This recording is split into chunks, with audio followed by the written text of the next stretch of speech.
दोस्तों जरा सोचिए, एक शांत सी दिखने वाली झील जिसके अंदर एक खौफनाक रहस्य छिपा है। वहां पर रहती है एक रहस्यमयी जलपरी, एक मरमेड जो कि इंसानों को अपने जाल में फंसा लेती है। आज की ये कहानी है धोखे, डर और मौत से भरी उस झील के बारे में, क्योंकि वहां पर जो भी गया वो वापस लौट कर नहीं आया। तो तैयार हो जाइए, अब शुरू होती है the mermaid lake of the dead. Film की शुरुआत होते ही हमें एक कपल को दिखाया जाता है जहाँ पर कि एक लड़का लेक के पास जाकर खड़ा हो जाता है, और जब उसकी गर्लफ्रेंड आकर उसका चेहरा अपनी तरफ करती है तो वो देखती है कि उसकी आंखें पूरी तरह से लाल हो चुकी हैं। लग रहा था जैसे उसे किसी ने अपने वश में कर लिया हो। और तभी कोई चीज उस आदमी को लेक में खींच लेती है। लड़की जल्दी से अपने उस हस्बैंड के पास जाकर उसे किनारे पर लाती है। उसे लगता है कि जरूर यहाँ कोई आत्मा है जो उसके हस्बैंड को मार देगी, इसीलिए लड़की वहाँ पर चिल्लाकर जोर जोर से गिड़गिड़ाने लगती है कि देखो, अगर यहाँ पर कोई भी आत्मा है तो प्लीज मेरे पति को छोड़ दो। साथ ही साथ वो उससे कहती है कि अगर तुम चाहो तो मुझे अपने साथ ले जा सकती हो, पर मेरे पति को छोड़ दो। जिसके बाद थोड़ी ही देर बाद उसका पति ऊपर आ जाता है और लड़की ने उसे जल्दी से ऊपर खींच लिया। जिसके बाद वो स्पिरिट, वो आत्मा उस लड़की को लेक में खींच लेती है। और इसके बाद सीन कई साल आगे चला जाता है जहाँ पर की एक कपल मरीना और रोमा काफी सीरियस रिलेशनशिप में थे और वो शादी करने के बारे में सोच रहे होते हैं। रोमा अपने फ्रेंड्स के साथ अपने फादर के घर जाता है जो कि एक लेक के पास बनी हुई थी। रोमा अपने फ्रेंड को बताता है कि मेरी माँ की डेथ इसी लेक में डूबने की वजह से हुई थी और उसके बाद से ही मेरे फादर मेंटली अपसेट हो गए थे। दरअसल ये उसी कपल की बात कर रहा था जिसे हमने मूवी की शुरुआत में देखा था, वो इसके पेरेंट्स थे। इसके बाद रोमा और उसके फ्रेंड देखते हैं कि उनके इस घर के बेसमेंट में पानी भरा हुआ है। रोमा के फ्रेंड्स को लगता है कि शायद घर पुराना है, इस वजह से ये पानी यहाँ आ रहा है। वहीं रोमा लेक में नहाने के लिए कूद जाता है। अब रोमा जब यहाँ नहा रहा होता है तो उसे यहाँ आसपास किसी के होने का एहसास होता है और जब वो लेक से बाहर आने लगा तो उसे एक लड़की दिखाई दी। रोमा बाहर आकर जब उस लड़की को देखता है तो वो उसे देखता ही रह जाता है। जिसके बाद वो लड़की रोमा से पूछती है कि क्या तुम मुझसे प्यार करते हो, और उसे एक अजीब स्माइल देती है। जिसके बाद मरीना रोमा को कॉल कर रही थी लेकिन वो कोई रिस्पॉन्स नहीं करता। खैर अब सुबह होने पर रोमा के सभी फ्रेंड्स मिलकर उसे ढूंढने लगे। रोमा उन्हें उसी लेक के किनारे बेहोश मिलता है। होश में आते ही वो इनसे उस लड़की यानी कि उस जलपरी के बारे में पूछता है। उसके फ्रेंड्स को यहाँ पर उस जलपरी की एक कंघी पड़ी हुई मिलती है और वही कंघी मरीना को रोमा के कपड़ों से भी मिलती है। इस इंसिडेंट के बाद से ही रोमा की तबीयत कुछ अजीब रहने लगती है और वो ठीक से परफॉर्म भी नहीं कर पा रहा था। जिस पर उसका स्विमिंग कोच कहता है कि तुम्हें बहुत ज्यादा प्रैक्टिस की जरूरत है। खैर अब इस सब के बाद जब रोमा नहा रहा होता है तो उसके साथ कुछ अजीबोगरीब घटनाएं होने लग जाती हैं। उसके पीछे वो जलपरी खड़ी होती है और उससे पूछती है क्या तुम मुझसे प्यार करते हो। रोमा जैसे ही पीछे मुड़कर देखता है जलपरी वहाँ से गायब हो चुकी थी। इसके बाद रोमा घर आ जाता है और अब वो फील करता है कि अब उसकी तबीयत पहले से भी ज्यादा खराब हो चुकी है। अब उसे तेज बुखार भी आ चुका था। मरीना सोचती है कि शायद इसकी ज्यादा ट्रेनिंग करने की वजह से ऐसी हालत हुई है। यहाँ पर रोमा के पैर में कोई लड़की गुदगुदी कर रही होती है। उसे लगता है कि शायद ये मरीना है, इसलिए वो गुस्से में मरीना पर चीखता है। वो उठकर देखता है तो वहाँ पर कोई भी नहीं थी। इसके बाद मरीना रोमा को मेडिसिन खिलाकर उसे सुला देती है।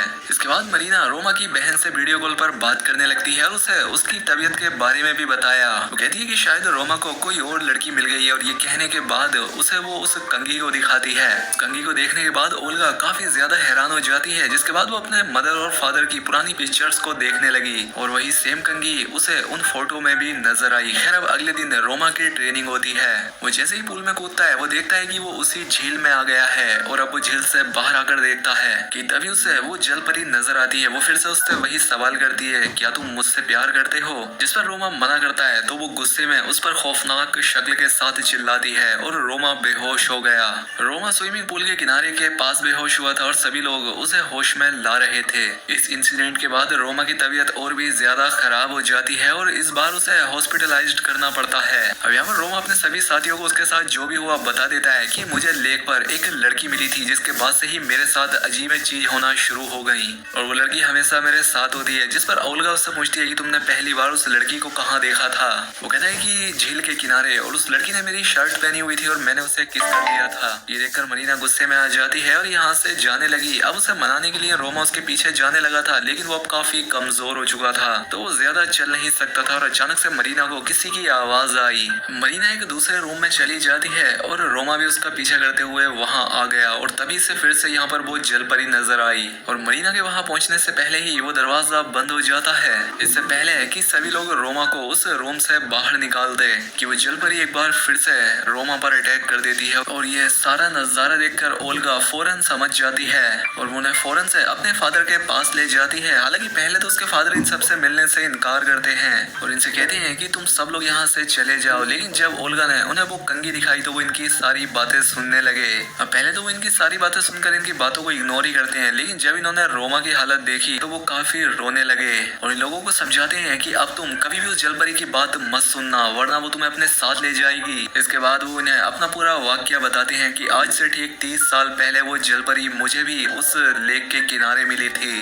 जिसके बाद से ही मेरे साथ भी अजीब चीजें होना शुरू हुई। वो मुझे हर जगह दिखाई देती थी और टॉर्चर भी किया करती और तुम्हारी मोम ने उससे बचने के लिए काफी कोशिशें की लेकिन कोई भी कोशिश कामयाब ना हो सकी और वो आखिर में तुम्हारी मदर को अपने साथ ले गई और मुझे वो आज भी बहुत ही याद आती है। और वो यहाँ पर अपनी वाइफ का जिक्र नहीं कर रहे थे बल्कि उससे जलपरी का कर रहे थे जिसे वो आज भी याद करते हैं। ये बात सुनने के बाद ये सभी लोग फिर से उस झील के किनारे जाते हैं और ओल्गा रोमा के फ्रेंड लिया के साथ उस लेक के किनारे जाती है। लिया उस झील के अंदर कूद जाता है जहाँ पर उसे एक कब्र नजर आई। वो उस कब्र पर लिखे नाम को पढ़ने लगा, तभी उसे यहाँ पर कुछ डेड बॉडीज नजर आती हैं। ये देखकर वो जल्दी से नाव पर आने की कोशिश करता है तो जलपरी उसे वापस पानी के अंदर ले जाने की कोशिशें करने लगी, लेकिन किसी तरह से वो अपनी जान बचाकर पानी से बाहर आ जाता है और ओल्गा की मदद से नदी के किनारे वापस आ गया। और इसके बाद इसने उस जलपरी का नाम भी बताया जिसका नाम था लीजा ग्रेगोरीवा। वहीं दूसरी तरफ मरीना को सामने वाले घर में एक औरत दिखाई देती है और जब वो वहाँ जाती है तो वो रोमा की मदर का घोस्ट होता है। साथ ही वो उसे ये भी बताती है कि मरने से पहले वो एक रिचुअल कर रही थी। साथ ही वो रोमा से ये भी कहती है कि जो तुम्हारा है वो ले लो और जो मेरे हैं यानी कि मेरे अपने उन्हें मुझे लौटा दो।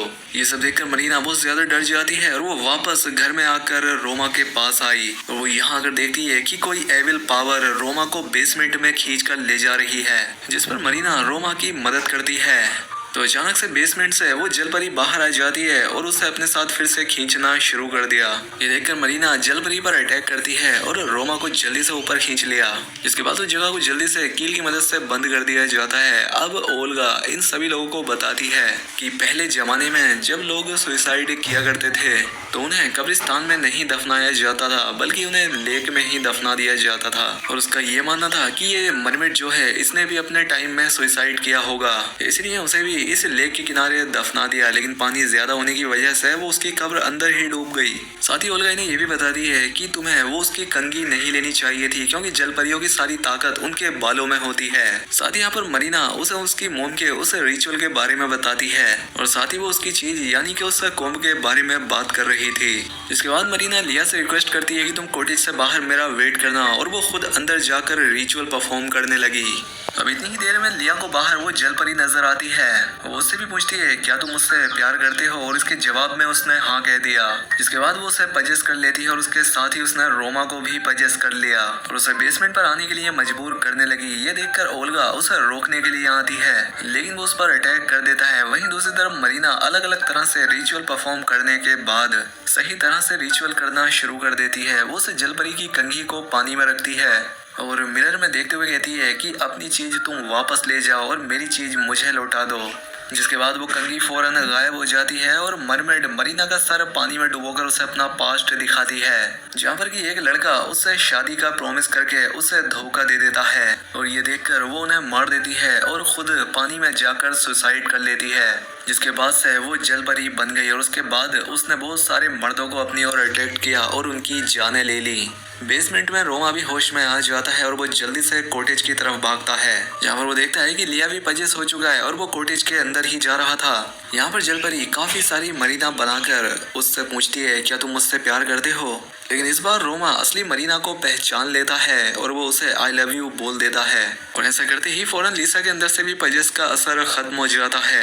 अगली सुबह ऐसा लगता है जैसे सब कुछ ठीक हो गया है, लेकिन लिया को जलपरी ने पजेस कर लिया था और एक्सेप्ट करते हुए कि मैं तुमसे प्यार करता हूँ बेसमेंट में जाता है और उसका पीछा करते हुए रोमा भी नीचे आ गया और यहाँ पर जलपरी लिसा को अपने साथ ले जाती है, जहाँ पर रोमा उसे काफी बचाने की कोशिश करता है लेकिन ये नाकाम रहा और यहाँ पर एक बार फिर से वो जलपरी रोमा पर अटैक करती है और उससे कहती है कि मैं तुमसे तुम्हारे सारे अपने छीन लूंगी। ठीक उसी वक्त वहाँ पर मरीना और ओल्गा पहुंच जाते हैं और रोमा की वहाँ से निकलने में मदद करते हैं और वो फौरन इस जगह को छोड़कर यहाँ से चले जाते हैं। कुछ दूर आगे जाने के बाद ये गाड़ी अचानक से रुक जाती है। रोमा गाड़ी को चेक करने के लिए बाहर निकलता है और तभी यहाँ पर तेज बारिश होना शुरू हो जाती है और एक बार फिर से इन्हें वो जलपरी नजर आई और देखते ही देखते इनकी गाड़ी में पानी भरना शुरू हो जाता है। दरअसल दोस्तों, ये जलपरी ऐसा इसलिए कर रही थी क्योंकि वो रोमा से मरीना को छीनना चाहती थी। रोमा फौरन से गाड़ी के शीशे को तोड़ता है और जल्दी से मरीना और अपनी बहन ओल्गा की जान बचा ली। यहाँ पर मरीना कहती है कि हमने तो उसके कंगी से वापस कर दी है, फिर वो हमारा पीछा क्यों नहीं छोड़ रही। और यहाँ पर रोमा समझ जाता है कि वो इस तरह से हमारा पीछा कभी नहीं छोड़ेगी। जिसके बाद रोमा फौरन से झील की तरफ भागता है। हालांकि मरीना भी उसके पीछे जाती है, लेकिन किसी ने उसके सर पर अटैक कर दिया। झील के पास पहुंचते ही वो जलपरी रोमा के पास आई। यहाँ पर जलपरी से फिर से वही सवाल करती है, क्या तुम मुझसे प्यार करते हो? जिस पर इस बार रोमा कह देता है कि हाँ मैं करता हूँ। जिस पर वो जलपरी से कहती है कि नहीं, तुम उस लड़की से प्यार करते हो। इसके बाद उसने फिर से उस पर अटैक कर दिया। दूसरी तरफ हमने देखा कि ओल्गा ने मरीना को सैक्रिफाइस का जरिया बना लिया था और वो यहाँ पर एक रिचुअल कर रही होती है, जिस रिचुअल का मतलब ये था कि वो अपने उस भाई के बदले उसकी गर्लफ्रेंड को ले जा सकती है। हालांकि यहाँ पर मरीना ओल्गा से रिक्वेस्ट करती है कि प्लीज ऐसा ना करो, लेकिन उसकी कोई बात नहीं सुनती। तभी यहाँ पर फौरन ओल्गा के फादर आ जाते हैं। वो अपनी बेटी को समझाते हैं कि तुम मरीना के साथ ऐसा मत करो, क्योंकि उस जलपरी का असली मकसद तो यही है। ओल्गा अपने फादर की बात मान लेती है और तभी इतने में यहाँ पर जलपरी भी आ जाती है। ओल्गा के फादर यहाँ पर जलपरी से रिक्वेस्ट करते हैं कि तुम इन सबकी जान बख्श दो और मुझे अपने साथ ले जाओ। वो आई लव यू बोलते हैं और ये सुनते ही वो जलपरी उसके फादर पर अटैक करती है और उन्हें अपने साथ ले जाती है। ये देखकर ओल्गा अपने फादर को बचाने के लिए उसे जलपरी के बाल पकड़ लेती है। इसी दौरान मरीना अपनी जल्दी से रस्सियां खोल लेती है और एक कैंची से उस मरमेड के बाल काट लेती है। जलपरी एक शैतान की शक्ल में थी और उसकी असली ताकत उसके बालों में थी। बाल कटते ही वो मरमेड बुरी तरह से तड़पने लगती है और इस बीच वो ओल्गा को भी पकड़कर अपने साथ ले जाती है। मरीना ओल्गा और उसके फादर को नहीं बचा सकी, लेकिन रोमा को बचाने के लिए वो फौरन झील के पास जाती है। वो देखती है कि रोमा झील के किनारे लेटा हुआ है और बुरी तरह से तड़प रहा है। यहाँ वो रोमा को बताती है कि उस जलपरी की असली ताकत उसके उस कंघी में नहीं बल्कि उसके बालों में है। ये सुनकर रोमा बेहोश हो जाता है और इसके बाद मरीना पानी में कूद जाती है। वो जलपरी मरीना पर भी अटैक करने के लिए आती है, लेकिन मरीना उसका काफी सामना करती है और वो जलपरी और भी बाल काट लेती है। जैसे ही उसके बाल कटते हैं रोमा फिर से होश में आ गया। मरीना जल्दी से रोमा के पास आती है और उसके गले लग जाती है और उससे कहती है डू यू लव मी। ये सुनकर रोमा को उस पर शक हो जाता है और वो उसके बाल काटने लगता है और ये वाकई में वही जलपरी होती है और इस बार वो इसे मरीना की शक्ल में नजर आई थी। और जैसे ही उसके बाल कट रहे होते हैं वो कमजोर से कमजोर होती जाती है। फिर रोमा जल्दी से पानी में कूद जाता है और वो देखता है कि पानी के अंदर मरीना बेहोश है। वो उसे जल्दी से बाहर लाकर उसे CPR देता है और मरीना भी जल्द ही होश में आ जाती है। और इन दोनों ने अपने सच्चे प्यार की वजह से ही इतनी बड़ी मुसीबत का सामना कर लिया था और ये जीत गए और वो जलपरी की ताकत इनके सामने हार मान गई। और इसी के साथ ये कहानी यहाँ खत्म हो जाती है। दोस्तों वीडियो अच्छी लगी हो तो वीडियो को लाइक और